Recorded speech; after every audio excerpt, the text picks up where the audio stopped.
안녕하세요, 여러분. 요즘 들어 부동산 얘기하면 한숨부터 나오잖아요. 집값은 왜 이래? 대출은 막혀서 집 살 수도 없네. 하며 불만들 많으실 거예요. 주변에서도 걱정하는 분들이 많더라고요. 그래서 오늘은 제가 요즘 부동산 상황을 여러분께 쉽게 풀어드리려고 해요. 머리 아프게 어려운 숫자 얘기 말고요. 정감 가는 이야기로 한번 풀어보자고요. 우리나라에서 집을 살 때 대부분 대출을 끼잖아요. 그런데 올 9월부터 대출 규제가 더 강해졌대요. DSR 2단계라는 규제 때문인데요. 이게 뭐냐면 갚아야 하는 돈이 많으면 대출을 덜 받을 수 있게 만든 거예요. 특히 다주택자는 아예 대출이 거의 안 된대요. 그러다 보니 사람들이 집을 사고 싶어도 돈이 안 되니 거래 자체가 줄어들었어요. 거래가 없으니 가격도 계속 내려가고요. 이게 수도권 외곽 지역부터 심하게 나타나는데요. 인천 송도나 경기도 평택 같은 곳이 딱 그런 경우랍니다. 여러분, 송도 아파트 하면 바다 보이고 공원 있고 정말 살기 좋다고 생각하시죠? 맞아요. 송도는 좋은 동네예요. 그런데요, 그런 송도 아파트도 요즘엔 거래가 잘 안 되고 가격이 뚝뚝 떨어지고 있대요. 예를 들어 송도 더샵 마리나베이라는 아파트가 있어요.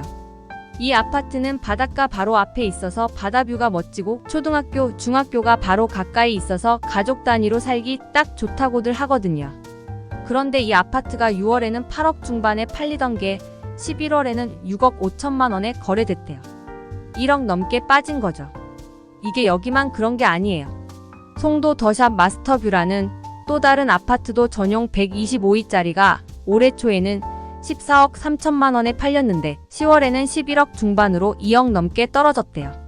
송도에서도 제일 좋은 위치라고 하는 곳인데도 이런 상황이랍니다. 평택도 사정이 비슷해요. 송도만 그러냐고요? 아니에요.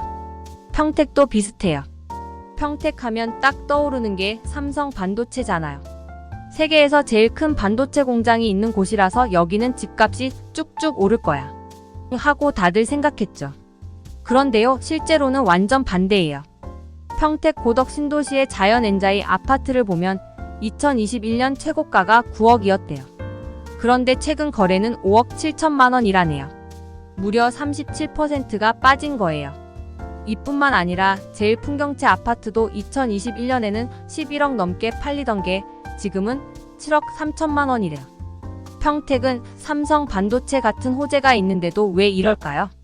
제가 생각하기엔 예전에 갭 투자랑 투기 수요가 너무 많아서 집값이 한껏 올라갔던 게 문제 같아요. 그때 높은 가격에 집을 산 사람들은 지금 거의 다 물렸다고 봐야죠. 미분양이 뭔지 아세요? 새로 지은 아파트가 안 팔리고 남는 걸 말하는데요. 요즘 경기도는 이 미분양이 큰일이에요. 작년만 해도 경기도의 미분양 아파트가 5천 가구 정도였는데 지금은 9천 가구가 넘었대요. 1년 만에 거의 2배로 늘어난 거죠. 특히 평택이랑 이천이 심각한데요. 평택만 해도 2,800가구가 미분양이래요. 이천은 1,500가구 넘고요. 둘이 합치면 경기도 미분양의 절반이에요. 그런데 재미있는 건 과천이나 광명, 하남 같은 서울 가까운 곳은 미분양이 하나도 없다는 거예요. 이걸 보면 사람들은 여전히 서울 근처가 최고지 하고 생각하는 것 같아요. 아무리 멀리 좋은 아파트를 지어도 사람들이 선뜻 사려고 하지 않는 거죠. 앞으로는 어떻게 될까요? 대출 규제는 더 강해질 거래요.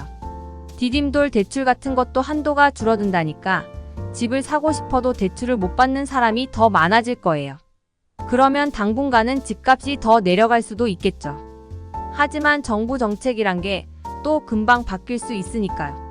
갑자기 대출을 풀어준다든가 하면 상황이 또 달라질 수도 있어요. 그래서 앞으로는 계속 시장 상황을 잘 살펴봐야겠어요. 여러분, 집이라는 게 우리 삶에서 가장 중요한 자산이잖아요. 그런데 요즘은 투기나 투자 대상으로만 보면서 문제가 많아졌어요.